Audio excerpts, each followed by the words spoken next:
Headlines प्रायोजक राम बंधू लोणचे. आता प्रत्येक जण जिंकेल.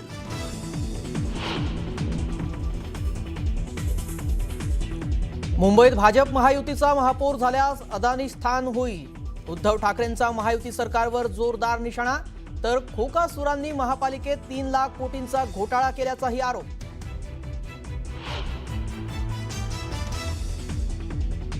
आम्ही हिंदू आहोत, हिंदी नाही, राज ठाकरेंचा पुनरुच्चार. सुसंस्कृत महाराष्ट्राचा यूपी बिहार केला जातोय. राज ठाकरेंचा निशाणा. तर मुंबईचा महापौर मराठीच होणार असल्याचा पुनरुच्चार. भाजपाच्या अमित साटमांचा ठाकरेंवर हल्लाबोल. उद्धव ठाकरेंवर भ्रष्टाचाराचेही केले आरोप.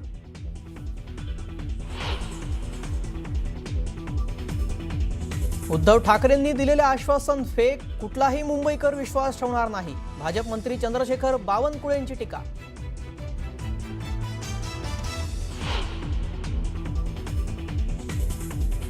आणि मुंबईकरांसाठी काँग्रेसकडून बेस्ट जाहीरनामा प्रसिद्ध. बेस्टचं खच्चीकरण करून खासगीकरण करण्याचं षड्यंत्र सुरू असल्याचं वर्षा गायकवाडांचा आरोप. तर मुंबईत सिटी फ्लो नावाच्या बसेस विनापरवानगी फिरत असल्याचाही आरोप.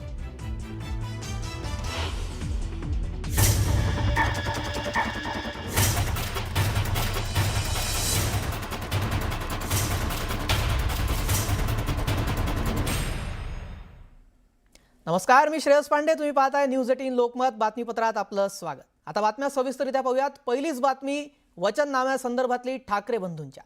उद्धव ठाकरे आणि राज ठाकरे यांनी शिवसेना भवनामध्ये वचननामा जाहीर केला आणि या वचननाम्याला शिवशक्ती असं नाव देण्यात आलं. यामध्ये मुंबईकरांच्या आयुष्यावर मोठा परिणाम करणाऱ्या महत्त्वाच्या गोष्टींचा समावेश करण्यात आलेला आहे. पाळणाघरं, प्राणी आणि इतर सांडपाण्याच्या समस्या, रस्ते, कचरा व्यवस्थापन, आरोग्य, शिक्षण, रोजगार यासह अनेक गोष्टी या वचननाम्यामध्ये सामील करण्यात आलेल्या आहे. आणि यावेळेला त्यांनी भाजप आणि महायुतीवर जोरदार टीका देखील केलेली आहे. वचननाम्यातील सगळी आश्वासनं मराठी माणसासाठीच असल्याचं राज ठाकरे यांनी म्हटलेलं आहे. आणि निवडणुकीमध्ये हा वचननामा गेम चेंजर ठरणार का, अशी चर्चा आता सध्या सुरू झालेली आहे. यावेळी उद्धव ठाकरे आणि राज ठाकरेंकडून भाजपावर टीका करण्यात आली. महाराष्ट्रामध्ये कसलं हिंदू मराठी करताय असा सवाल राज ठाकरे यांनी उपस्थित केला. तर भाजप मराठी माणसाला हिंदू समजत नाही का, असा सवाल उद्धव ठाकरेंनी उपस्थित केला. तसेच मुंबईचा महापौर मराठीच होणार असल्याचा पुनरुच्चार यावेळी राज ठाकरे आणि उद्धव ठाकरेंकडून करण्यात आला.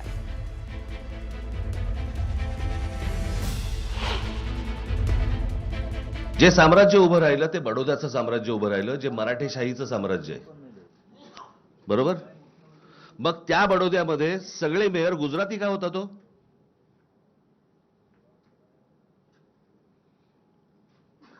हा महाराष्ट्र आहे. महाराष्ट्रामधल्या प्रत्येक शहरामधला महापौर हा मराठीच होणार. इथे कसलं हिंदू मराठी करताय तुम्ही?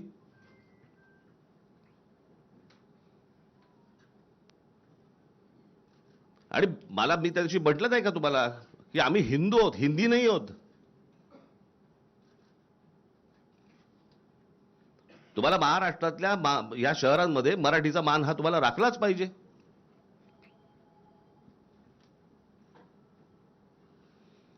त्याच्यामुळे आमचा जो महापौर होईल तो मराठीच होणार.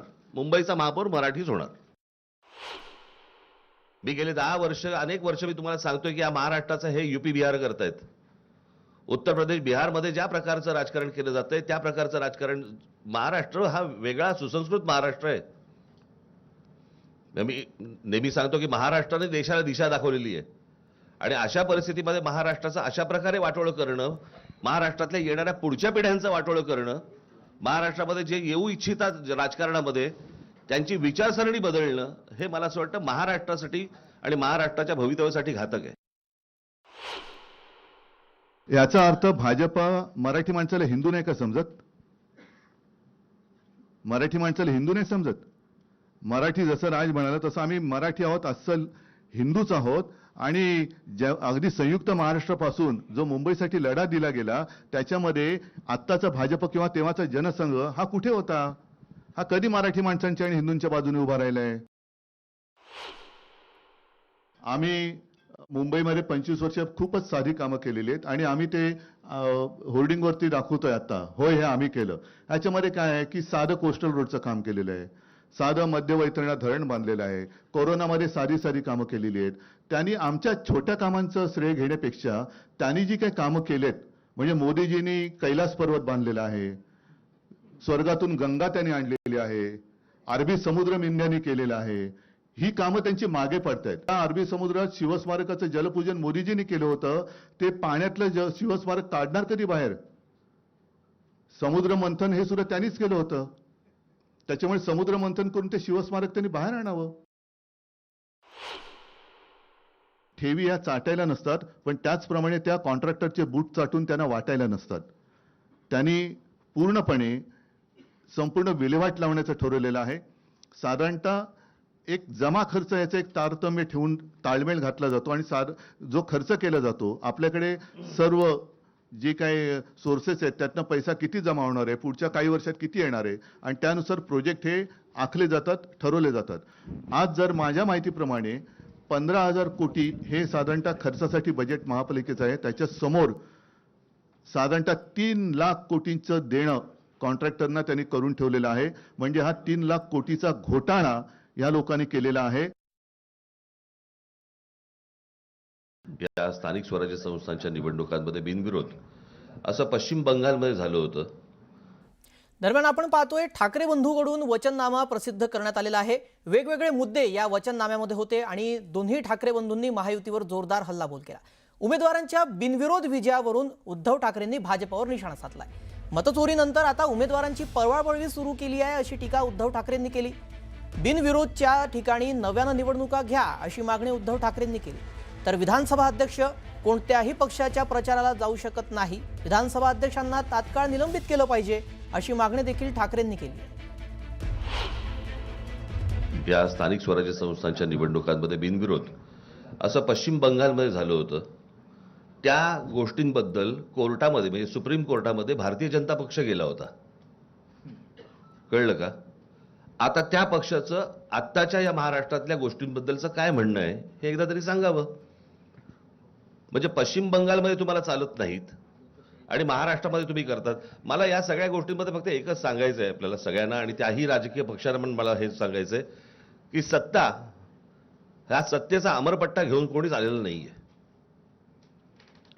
आज तुम्ही ज्यावेळेला सत्तेमध्ये आलात त्यावेळेला काँग्रेसने हे केलं, काँग्रेसने हे केलं, काँग्रेसने असं केलं म्हणून आम्ही असं करतोय असं ज्यावेळेला तुम्ही सांगता, उद्या जेव्हा तुम्ही जाल आणि तुम्ही जे पायंडे पाडून ठेवलेले आहेत त्याच्या दामदुपटीने ज्यावेळेला पुढे सुरू होईल त्यावेळेला कोणाकडे तक्रार करू नका. मतचोरी पकडल्यानंतर त्यांनी आता उमेदवारांची पळवापळवी सुरू केली. साम दाम दंड भेद म्हणजे एवढे निगरगट्ट आणि कोडगे राज्यकर्ते यापूर्वी महाराष्ट्राला तरी लाभलेले नव्हते.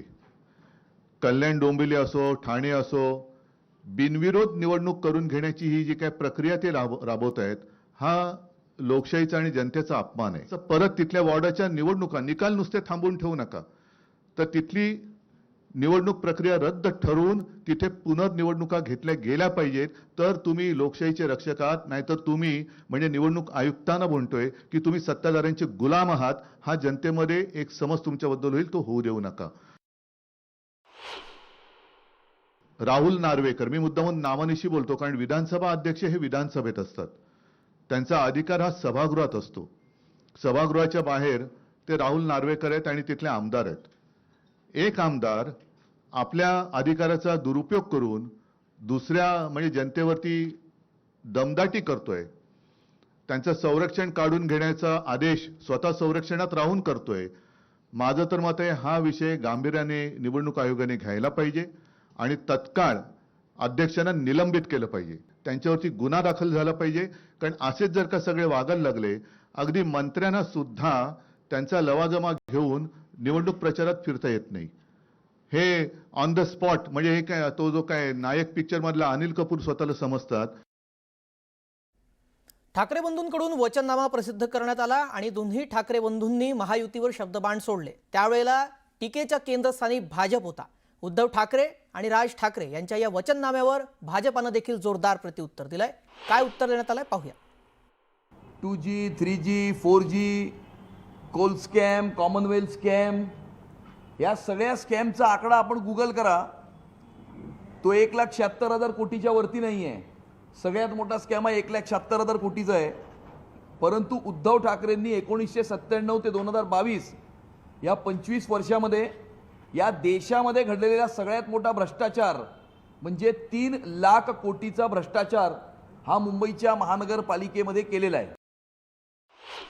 मुंबई शहराच्या रस्त्यावरती 21,000 कोटी रुपये तब्बल खर्च झालेलं अशा प्रकारचं उत्तर मला मुंबईच्या महानगरपालिकेच्या रस्ते खात्याने दिलं होतं 2 वर्षापूर्वी.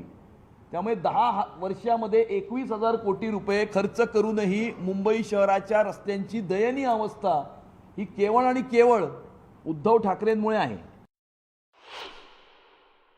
उभारायला सांगितलं होतं आणि त्यावेळेला डिझास्टर मॅनेजमेंट ऍक्ट इन्व्होक झाला असल्यामुळे त्यावेळेला डायरेक्ट ही कामं ही देण्यात येत होती. कोविडच्या काळामध्ये यांनी ऑक्सिमीटर नाही सोडला, थर्मोमीटर नाही सोडला, पीपी किट नाही सोडले, बॉडी बॅग सोडल्या नाहीत. कोविड केअर सेंटरची कहाणी तर मी तुम्हाला सांगितलेलीच आहे. आणि कोविडच्या काळामध्ये यांनी किती मोठं काम केलं की 70% पेक्षा जास्त मराठी शाळांची पटसंख्या ही मुंबई महानगरपालिकेच्या शाळांची पटसंख्या कमी झालेली आहे. त्यामुळे मराठीचा कळवळा ज्यांना येतो, दर मुंबई महानगरपालिकेच्या निवडणुकीच्या आधी ज्यांना मराठी आठवते, ज्यांना मराठी माणूस आठवतो, त्यांनी